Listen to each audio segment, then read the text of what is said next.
Assalamualaikum warahmatullahi wabarakatuh.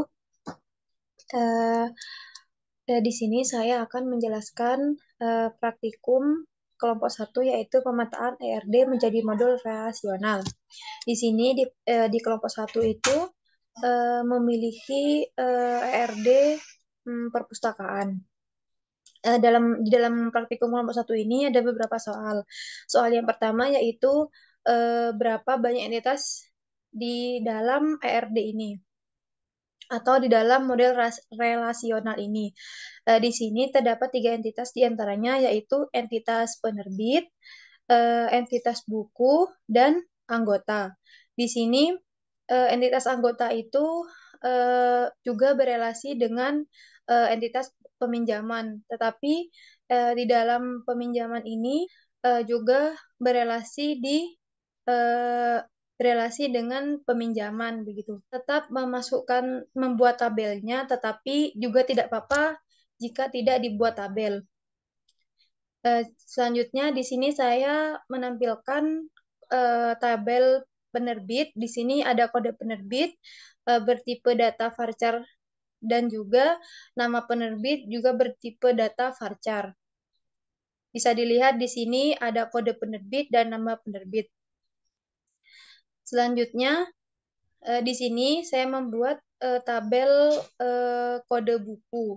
Di sini tabel kode buku itu memiliki atribut kode buku dan nama buku. Bisa dilihat di model relasional praktikum kelompok satu ini, buku itu memiliki atribut kode buku dan nama buku. Di sini selanjutnya saya membuat tabel anggota.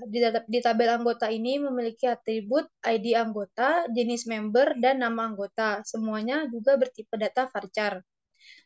Juga di sini seperti yang saya tadi bilang, boleh membuat tabel peminjaman, juga tidak apa-apa jika tidak membuat tabel peminjaman. Saya di sini membuat tabel peminjaman dengan atribut tanggal peminjaman, tanggal kembali, dan ID anggota. Tanggal peminjaman dan tanggal kembali ini kan berbentuk tanggal. Jadi saya menggunakan tipe data date dan juga ID anggota di sini saya menggunakan tipe data varchar.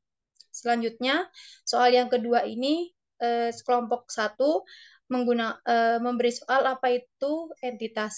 Di sini entitas adalah sesuatu yang dapat berupa orang, tempat, kejadian, atau sesuatu yang kita gunakan dalam mengumpulkan data. Setiap entitas memiliki sifat-sifat khusus yang disebut atribut.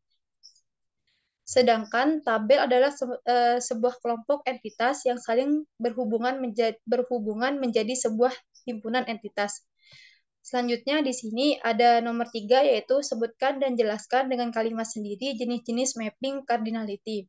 Mapping cardinality yang pertama yaitu one to one, satu ke satu. Di sini setiap entitas pada satu sisi hubungan hanya dapat berhubungan dengan satu entitas pada sisi lainnya dan sebaliknya. Misalnya di sini pada soal di atas yaitu anggota hanya dapat memilih satu nomor identitas unik atau ID anggota dan setiap nomor identitas hanya dapat terkait dengan satu anggota. Selanjutnya, mapping cardinality yang kedua yaitu one to many, satu ke banyak. Di sini setiap entitas pada satu sisi hubungan dapat berhubungan dengan banyak entitas pada sisi lainnya, tetapi sebaliknya tidak benar. Contohnya pada soal di atas yaitu satu buku dapat dipinjam banyak anggota, tetapi setiap anggota hanya boleh meminjam satu buku.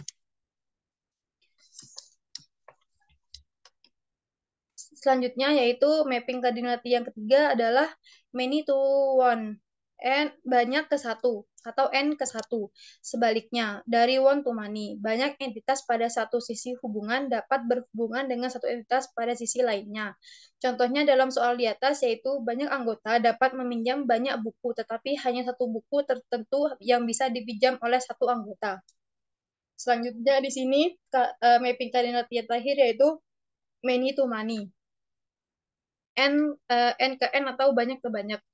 Di sini, setiap entitas pada satu sisi hubungan dapat berhubungan dengan banyak entitas pada sisi lainnya, dan sebaliknya. Contohnya yaitu banyak anggota dapat meminjam banyak buku, dan setiap buku dapat dipinjam banyak anggota.